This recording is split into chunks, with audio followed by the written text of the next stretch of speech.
This is Giannis'S Sport, bringing you that heat and that fire. We keeping the foot on the what? On the X.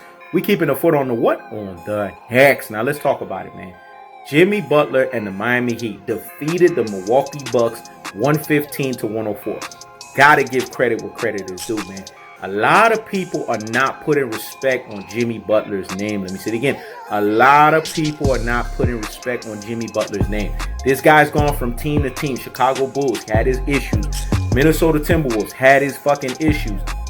Philadelphia 76ers had his issues. But he brought his rabbit ass over to the Miami Heat, and it just basically synced. Because Jimmy Butler, what people have to understand is his caliber of a player, his ability to be a two-sided player. Remember, that's the prerequisite in the NBA playoffs. You got to be a two-sided player. His prerequisite shows you guys that he's about that work. This is why they beat the Milwaukee Bucks in game one. It's because Miami Heat is a more complete basketball team. When you look at what they bring to the table versus the Milwaukee Bucks, this is going to be a series where the Milwaukee Bucks are really going to get tested. Giannis'S Sport is still picking Milwaukee Bucks. Let me say it again. Giannis'S Sport is still picking Milwaukee Bucks to win this series. But I wouldn't be surprised if it goes 7. I really wouldn't. If Giannis Antetokounmpo wants to win this series, he's going to have to be at the full height. We're talking about 33, 13, and 7. Let me say it again. 33 points, 13 rebounds, and 7 assists. He's going to have to be at the full height because the Miami Heat, they're bringing it to you, man. Bam Adebayo, Tyler Hero, they're bringing it to you, man. You know what I'm saying? I mean, they got a squad, and their squad ain't nothing to play with. And that's what people have to understand. They are well coached. That's why I laugh when people sit here and say, well, Miami Heat, LeBron James was coached up under Eric Spoelstra. Eric Spoelstra is a solid coach. If you do your homework, this is the problem with a lot of Rudy Poo and Plum breaks. Classic dose and troglodytes. Ultra fanboys with the ultra fanboy rhetoric. They don't know shit about the sport of basketball. They don't know shit about sports. Eric Spoelstra is a pupil of Pat Riley. He learned under his tutelage. Anyone from the 305, anyone from MIA, that's why I stay, baby. You know what I'm talking about, man. Eric Spoelstra is a hard-nosed coach that he preaches you being in the best physical condition. This is why LeBron had some of his best physical years when he was with the Miami Heat, because they didn't play that shit with him. They didn't play that shit with that Rich Paul, Maverick Carter, Randy Mills. Them motherfuckers did not get what they wanted when they was in the Miami Heat. They ass had to fall in line and fall in place with what Pat Riley's directives were. That's why LeBron James ran his rabbit ass out of Miami Heat. He didn't like discipline. You see?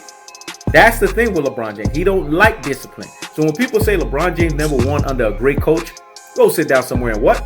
Higgity fucking hush. What is Pat Riley? What is his tutelage? When you get Eric Spoelstra's coaching, that's from the pristine forefathership of Pat Riley.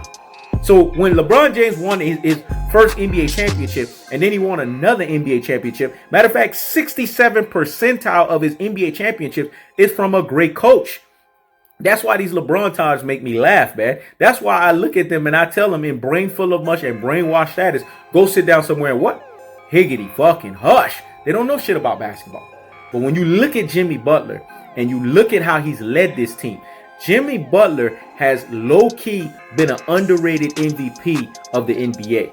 Obviously, his numbers have to be of such for you to give him that title. But to me, he's an unofficial MVP because he finally found a team that he has cohesion with. And then you got to give him credit because he's the anchor of the team. And look at how he's pushing the thumb and he's pushing the needle. I say all of that, but I still have the Milwaukee Bucks winning in 7 games. That's the kind of series that I think is going to be. It's going to be a tick for tack, back and forth series. I'm still picking Milwaukee Bucks to win. I know that's sacrilegious because I'm from Miami, but see, Giannis'S Sport doesn't pick fanship based on area codes. I don't pick fanship based on where I'm from.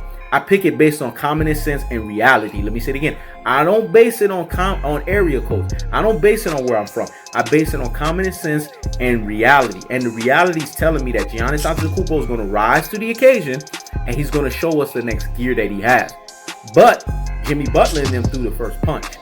But I'm not going to front. I would not be surprised if Miami Heat pulls the upset and beat the Milwaukee Bucks. That's how talented they are.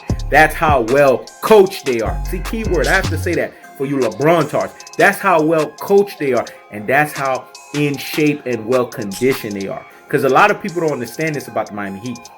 The Miami Heat are the most conditioned team in basketball. If you do your homework, you know what I'm talking about. That's what the Heat staff preach about. Even LeBron James talked about it. I've never ran as much as I did. I've never worked out as much as I did. This is a guy that has a personal trainer. He pays almost $2 million. I've never done as much work as I've done since I was with the Miami Heat. And the years that I was with the Miami Heat, I didn't have to train with my trainer's heart. That came out of LeBron's mouth. That goes to show you the level of conditioning that the Miami Heat has you in.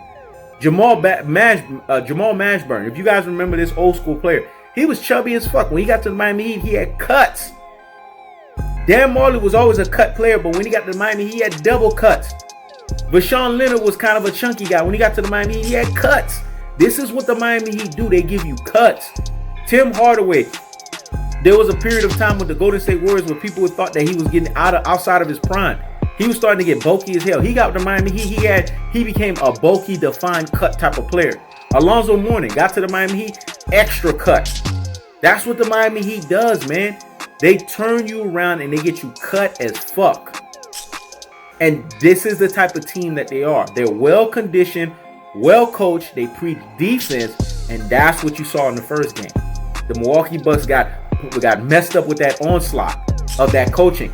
I believe they're going to adjust. I believe they're going to make changes. And I think that Giannis Antetokounmpo got hit with an uppercut. And I believe he's going to answer back. Because Giannis Antetokounmpo is a well-conditioned machine himself too. And I've always seen every time he answers back, he answers back. But I feel like the shortcomings that the Milwaukee Bucks has in terms of their team personnel, in terms of their chemistry, right? Versus what the Miami Heat has, that's going to be problems for them. And they're going to have to figure that out. And see, what people have to understand is matchups in basketball is everything.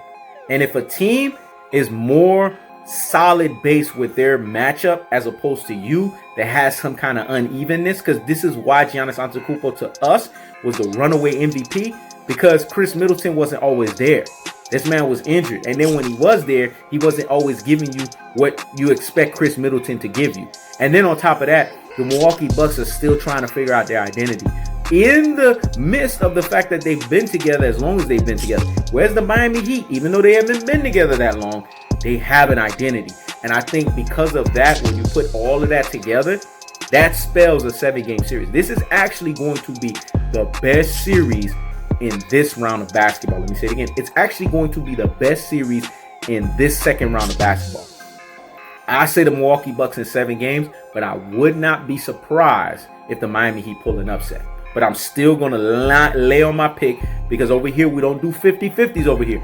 We lay on our pick and we double down on that bad boy with confidence and fortitude. Let me say it again. We lay on our pick and we double down on that bad boy with confidence and fortitude. Milwaukee Bucks in 7. But he knows the sport is putting it out there because I know how well coached the Miami Heat team is. I see Jimmy Butler's evolution and maturity as a leader and how he's leading the troops. I'm very impressed by that. I know the type of coach that Eric Spoelstra is. I know the type of defense that Miami Heat swarms with you in. And I know the level of transition basketball that the Miami Heat plays. And from what I'm seeing here, this is going to be a tick for tack and potentially a 7-game series. And if the Miami Heat, by some chance or some miracle, upset the Milwaukee Bucks, I wouldn't be fucking surprised. I'm going to be honest with you. I would not be surprised, because you could kind of see that from a matchup perspective, the Miami Heat has an edge. And when it's all said and done, I expect the Greek Freak to show up and show out. That's the cold-hearted, that's the unadulterated, and that's the cutthroat truth-telling fashion. Jimmy Butler, you got your first uppercut, but I expect Giannis Antetokounmpo to respond. This is